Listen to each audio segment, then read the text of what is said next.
In Silo Season 2, Episode 6, Bernard tightens his grip on power.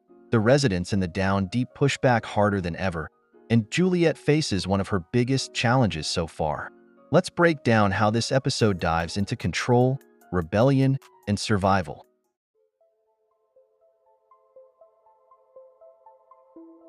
The episode opens with Bernard Holland taking a drastic step to keep the rebellion in the Down Deep under control.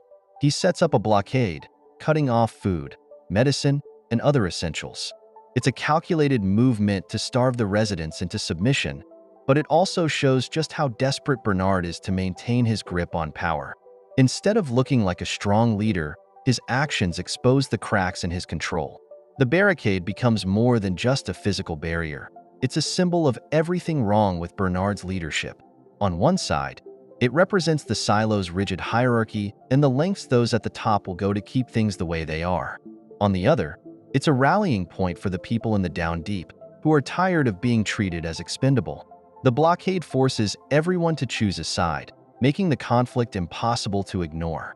Bernard's heavy-handed approach shows just how scared he is of losing power. But here's the thing. When you lead with fear and force, it almost always backfires. Instead of crushing the rebellion, his actions fuel it. The more he tries to tighten his grip, the more people push back. This blockade doesn't just physically divide the silo. It highlights the growing emotional and ideological divide between the leadership and the people. Bernard thinks he's in control, but in reality, he's making it easier for the Down Deep to unite and fight back.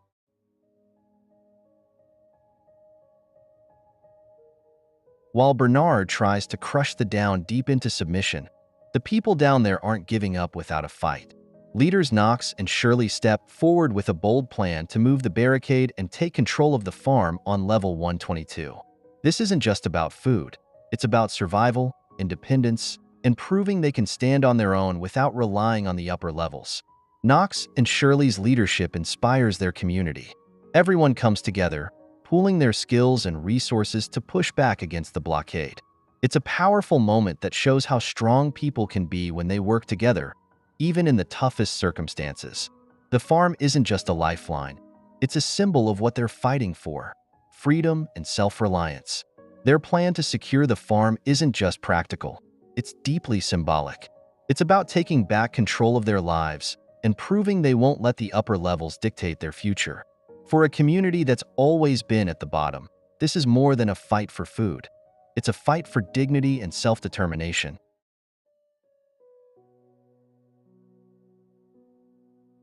Sheriff Paul Billings has always been the kind of guy who follows the rules. He believes in the pact, the structure, and the idea that the system keeps the silo running. But in this episode, that belief starts to crack. After uncovering the truth about Mayor Meadows' death and the shady circumstances behind Juliette's expulsion, Billings can't just look the other way anymore. He steps up and confronts Bernard, demanding answers, and in doing so, he starts to question everything he thought he stood for. When Billings confronts Bernard, it's a powerful moment. He's no longer just a sheriff enforcing rules. He's a man wrestling with his conscience. It's the first time we see him push back against the leadership he served so faithfully. This isn't just about finding the truth. It's about standing up to a system that's starting to look more corrupt than he ever realized. Billings' struggle hits home because it's so relatable. What do you do when the system you've trusted turns out to be broken? Do you stick to your job, or do you take a stand? For Billings, this isn't an easy decision. His identity is tied to being a sheriff, to following the pact. But now he's faced with the uncomfortable reality that the rules he's enforcing might be causing more harm than good.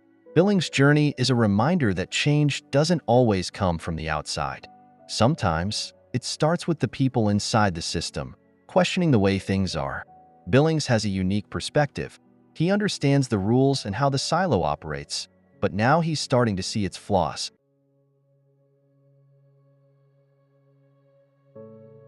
While all the power struggles are going on inside the silo, Juliette faces her own battle. Still recovering from a bad infection, she finds herself completely at the mercy of Solo, who withholds her survival suit and forces her to fix a broken pump in the generator. Even though she's in pain and vulnerable, Juliette shows just how strong and determined she is to survive and return to her people. Juliette's struggle isn't just about survival in a physical sense, it's about taking back control over her life. Time and again, she's been forced into situations where her choices are taken away from her. But every time, she finds a way to get that control back. Solo's manipulation in this episode is a clear reminder of how oppressive the silo's power structure is. But Juliette's response isn't just about overcoming him, it's about asserting her independence. She refuses to let anyone dictate her fate, and that defiance is what makes her such a compelling character. Silo Season 2, Episode 6 marks a major turning point in the series. The characters are pushed to their breaking points, and we can feel the tension building towards a full-on battle for control of the silo. As the rebellion gains momentum in the Down Deep, Bernard's grip on power starts to slip, and Juliette finds herself facing even greater risks. The stakes are higher than ever, leaving us wondering what's going to happen next. Make sure to like and subscribe if you enjoyed this video, and I will see you in the next one.